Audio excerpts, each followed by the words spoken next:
Eve teasing এর অপরাধে গ্রামের বিচার সবার মধ্যমণিতে বসে আছি। সবাই রাগী চোখে আমার দিকে তাকিয়ে আছে। এর মধ্যে বিচারক শফিক সাহেব বলে উঠলেন, আজ আমার মতে কোনো সিদ্ধান্ত নিব না। ইফটিজিং এর শাস্তি কি হতে পারে তা আপনারা বিচার সবাই উপস্থিত আছেন, তারাই সিদ্ধান্ত নিবেন। কেননা রিদিতা আমার মেয়ে, আর ওই ছেলেটা আমার মেয়ের সঙ্গেই অসভ্যতামি করেছে। শফিক সাহেব রাগে শরীর কাঁপিয়ে বলে উঠল, কেননা প্রতিটি বাবাই এরকম রাগান্বিত হয়ে ওঠা স্বাভাবিক। সে জায়গা থেকে শফিক সাহেবও ব্যতিক্রম নন, তার জায়গায় সে অটুট। দেখুন, আজ যদি এই ছেলেটাকে আমরা গ্রামবাসী ছাড় দেই, তো আজ শফিক সাহেবের মেয়ের সঙ্গে ইফটিজিং করেছে, কাল আমাদের মেয়ের সঙ্গে যে ইফটিজিং করবে না তার কি গ্যারান্টি আছে? সুতরাং আমি আজ এই ছেলেটার উপযুক্ত শাস্তি কামনা করছি, যাতে এই জঘন্য কাজ না করতে পারে। জাবেদ সাহেব এলাকার বড় নেতা, তিনি এসব কথা বলে উঠলেন। তার সঙ্গে বিচার সবাই তার কথাতে একমত হয়ে গেল। তার আগে ইফটিজিং এর বিষয়টা পরিষ্কার করে ফেলি, শুনুন তাহলে। আমি রনি হাসান, এবার ইন্টার দ্বিতীয় বর্ষে পড়ছি, এবং যে মেয়ে আমার নামে নালিশ করছে তার নাম রিদিতা, আমার ওই ক্লাসমেট। রিদিতার সঙ্গে আমার প্রায় 2 বছরের একতরফা ভালোবাসা ছিল। আমি ভালোবাসলেও রিদিতা আমাকে ভালোবাসতো না। আপনারা হয়তো ভাবছেন রিদিতা আমাকে ভালোবাসা না দেখে তার সঙ্গে ইফটিজিং করছি। না, আমি ইফটিজিং করিনি। সত্য কথা বলতে রিদিতা যেমন ভদ্র তেমন সুন্দরী, যার দরুন কলেজের সব ছেলেদের ক্রাশ ছিল রিদিতা। এর মধ্যে আমিও ব্যতিক্রম হতে পারিনি। সবাই রিদিতাকে পছন্দ করলেও সাহস করে রিদিতাকে ভালোবাসার কথাটি কেউ বলতে পারেনি। কেননা রিদিতার বাবা রাজনৈতিক দলে ভালোভাবে ক্ষমতা সম্পন্ন ব্যক্তি। সে চাইলে একজনকে কোনো মিথ্যা মামলায় নিমেষে জেল অবধি পৌঁছাতে পারে, কিন্তু মানুষ হিসেবে তিনি যথেষ্ট সৎ। একদিন আমার চাচাতো বোন তানিশাকে দিয়ে প্রপোজাল দিয়েছিলাম রিদিতার কাছে। সে প্রত্যুত্তরে একটা কথা বলেছিল, বাবা মার পছন্দের ছেলেকে সে নিজের স্বামী হিসেবে মেনে নেবে। কিন্তু এই প্রেম ভালোবাসা তার বিশ্বাস নেই। তানিশার মাধ্যমে এসব কথা জানতে পেরেছিলাম সেদিন। এরপর থেকে রিদিতাকে নিত্য নতুন ভাবে ইমপ্রেস করার চেষ্টা করি। রিদিতাও রেসপন্স দিতে লাগলো, কিন্তু সেটা অপ্রত্যাশিত ভাবে। মনের কোণে জায়গা হয়েছিল, কিন্তু হঠাৎ একদিন দুর্জয় এসে বলতে লাগলো, দেখ বন্ধু, তোকে ভালোভাবে বলছি, তুই রিদিতার জীবন থেকে সরে যা, নয়তো তার ফল ভালো হবে না, এই আমি বলে দিলাম। আমি বললাম, তুই কি আমাকে থ্রেট দিচ্ছিস? দুর্জয় বলল, তুই ভাবতে পারিস। আমি বললাম, আচ্ছা ঠিক আছে, রিদিতাকে আমি ভুলতে পারবো না, আমিও দেখি তুই কি করতে পারিস। দুর্জয় বলল, ভুল করলি দোস্ত, তুই আমাকে ভালোভাবে চিনিস না। আমি কতটা ডেঞ্জারাস হতে পারি সেটা আমি নিজেও জানি না। আমি বললাম, ধুর বাল, কি করতে পারবি করিস চা। সেই দিন দুর্জয়ের সঙ্গে কথা কাটাকাটি করে আসছিলাম, তবে দুর্জয় নাকি রিদিতাকে অনেক ভালোবাসে।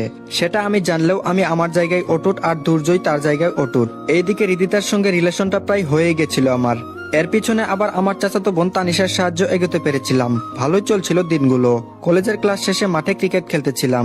এমন সময় রিদিতা কান্না করে আমার সামনে দাঁড়িয়ে এসে বলতে লাগলো, ছি রনি ছি, এইগুলো ছিল তোমার মনে? তোমাকে আমি ভালোবাসিনি ঠিকই, কিন্তু মানুষ হিসেবে তো ভালোবেসেছিলাম। আজ এই তার প্রতিদান দিলে? আমার হাতে একটা চিঠি ধরিয়ে দিয়ে কথাগুলো বলল। এইদিকে রিদিতার কান্না অবিরাম চলছে। সেই মুহূর্তে কেমন জানি চুপসে গিয়েছিলাম, কি হচ্ছে সব? চিঠিতে তো ভালো কিছুই লিখেছিলাম, কিন্তু রিদিতার কান্না করার মানে তো কিছু বুঝতে পারলাম না। তারপর নিজেকে সামনে নিয়ে চিঠি হাতে নিয়ে ভালোভাবে লক্ষ্য করতে আকাশ ভেঙে যেন আমার মাথার উপর পড়লো। হায় আল্লাহ, চিঠিতে এসব কি নোংরা কথা উল্লেখ করা আছে! আমি তো এসব কল্পনাও করতে পারি না, তাহলে লিখবো কিভাবে? তাছাড়া এখানে হাতের লেখার ধরন আর আমার হাতের লেখার ধরন হুবহু সেম, আমার হাতের লেখার মতোই।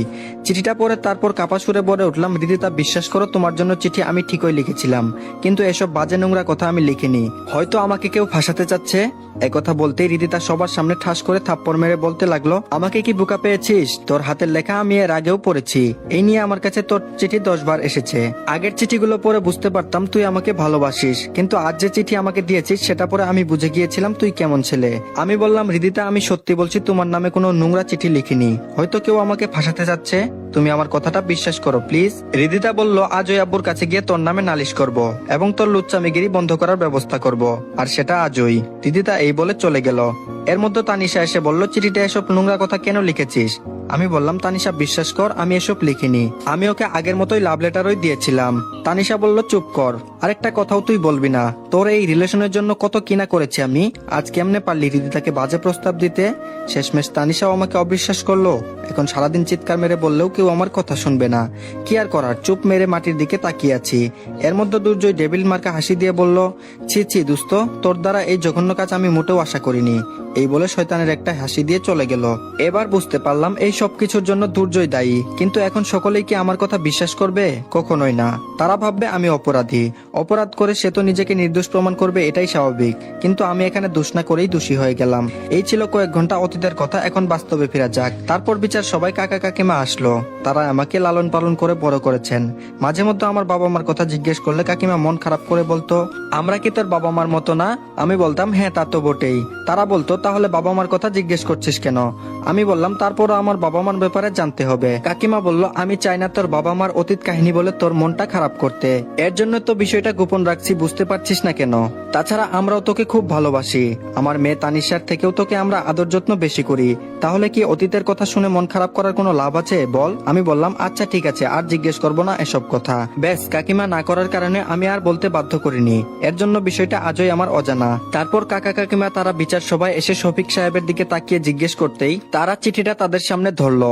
বেশ, কাকা কাকিমা তারাও নিমেষেই চুপ হয়ে গেল, তাদের মুখের ভাষা যেন হারিয়ে ফেলেছে।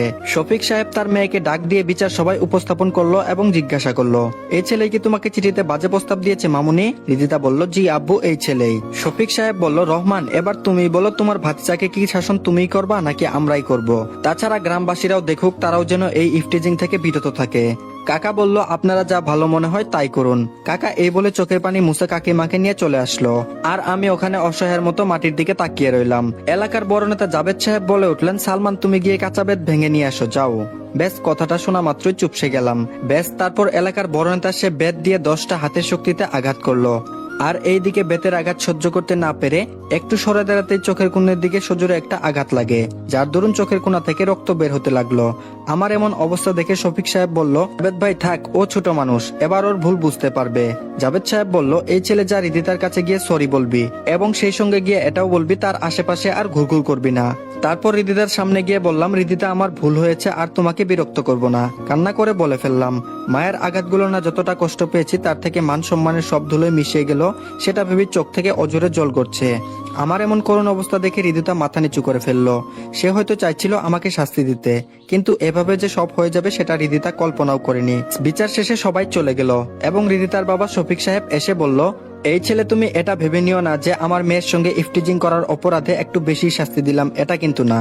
আমার মেয়ের জায়গায় অন্য মেয়ে থাকলেও আমি সেটাই করতাম। আমি বললাম, আপনাদের বিচারে যা শাস্তি আসছে দিয়েছেন, এখন এসব মানবতার কথা আপনাকে বলতে হবে না। অনেকটা রেগে শফিক সাহেবের মুখের উপর বলে আসছিলাম। উপর দিকে রিদিতা শুধু নীরব দর্শকের মতোই দেখে যাচ্ছিল। এখন আর রিদিতার প্রতি ভালোবাসার বিন্দু পরিমাণ অনুভূতি নেই, যা আছে সব ঘৃণায় পরিণত হয়েছে। কিন্তু আজ একটা বিষয় কোনোভাবেই মেনে নিতে পারছি না। দোষ করলো দুর্জয়, আর সেটা শাস্তি পেলাম আমি। এখন এসব ভেবেই বা কি হবে? দুর্জয় তো রিদিতাকে পাওয়ার জন্য একটা গেম খেলছে। আমি চাইলে দুর্জয়কে সবার সামনে তার টেবিল চেহারাটা দেখাতে পারবো না।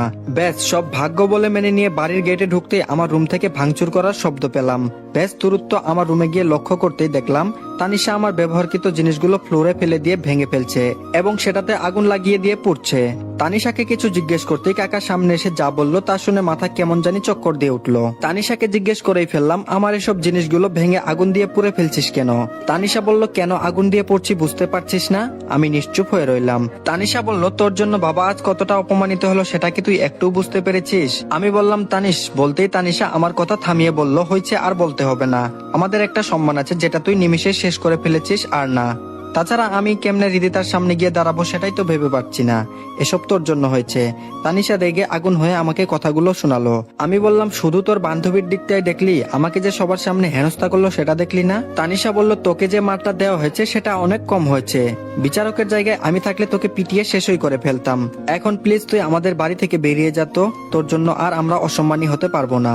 আমি বললাম, কি বলছিস এসব? তোরা ছাড়া আমার আপন কে আছে? তানিশা বলল, তুই এতিম অসহায় বলে আমার বাবা মা তোকে সেই ছোটবেলা থেকে রাস্তা থেকে তুলে এনে লালন পালন করেছে। এখন তো তুই আর ছোট নেই, যেদিকে খুশি সেদিকে চলে যা। তানিশার কথা শুনে নিমিষেই চোখের কোণে জল জমে গেল। তার মানে কাকা আমার রক্তের কেউ না। এসব ভাবতেই কাকা আমার রুমে এসে বলতে লাগলো, তানিশার মা এবার ওকে এই বাসা থেকে বের হয়ে যেতে বলো। কাকার কথা শুনে নিমিষেই মাথাটা কেমন যেন চক্কর দিয়ে উঠলো। তারপর নিজেকে সামলে নিয়ে বললাম, কাকা আজ একটা সত্য কথা বলবা? কাকা নিশ্চুপ হয়ে দাঁড়িয়ে রইলো। আমি বললাম, আমি কি সত্যি এতিম? তোমরা আমার আপন কেউ না? শুনলাম আমাকে নাকি রাস্তা থেকে এনে তোমাদের বাসায় আশ্রয় দিয়েছো, সেটা কি সত্যি? কাকা বলল, হ্যাঁ, তানিশা যেটা বলেছে সেটা সত্যি। আমি বললাম, ও তার মানে আমি তোমাদের রক্তের কেউ না? কাকা বলল, না। এবার বুঝতে পারলাম এর জন্য কাকিমা আমার বাবা মার সম্পর্কে কিছুই জানায়নি। কথাটা শুনে কষ্ট পাবো বলে আমাকে জানায়নি, কিন্তু এমন একটা দিন জানতে পারবো সেটা আমি কল্পনাও করিনি। এসব আনমনে ভেবে যাচ্ছি, এর মধ্যে তানিশা বলে উঠলো, এখন বল কবে আমাদের বাড়ি থেকে বের হয়ে যাবি? সবাই তো শুনলি?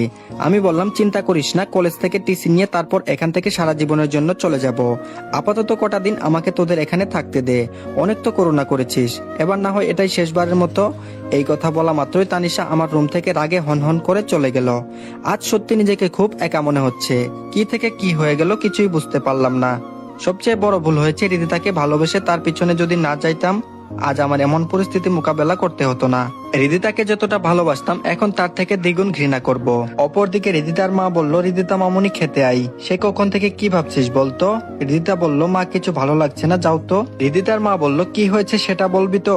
হৃদিতা কোনো কিছু না বলেই কান্না করে তার মাকে জড়িয়ে ধরে বলল, মা এখন কেমন জানি নিজেকে অপরাধী মনে হচ্ছে, কিছুই ভালো লাগছে না। হৃদিতার মা বলল, ও এই ব্যাপার, তাহলে তোর বাবার কাছে নালিশ করলি কেন? হৃদিতা কান্না করে বলল, আমি কি জানতাম বাবা জাভেদ আঙ্কেলকে দিয়ে এইভাবে ওকে মার খাওয়াবে। হৃদিতার মা বলল, তোর জাভেদ আঙ্কেল তো মানুষকে কম মারে না, সেটা তো এই এলাকার মানুষ সবাই জানে। আচ্ছা যাই হোক, এখন এসব চিন্তা বাদ দিয়ে খেতে আই। হৃদিতা বলল, ওকে যাচ্ছি, তুমি যাও। প্রতিদিনের মতো আজ সকাল 8টায় টেবিলে খেতে বসেছি। এর মধ্যে তানিশা এসে পাশের চেয়ারটা টেনে বসলো। কাকিমা খাবার পরিবেশন করছে। এর মধ্যে তানিশা বলে উঠলো, মা ওকে পোলাও মাংস সব খাওয়াও। ও কথা দিয়েছে সপ্তাহখানেক এখানে থাকবে, তারপর এখান থেকে চলে যাবে। ঠিক বললাম তো?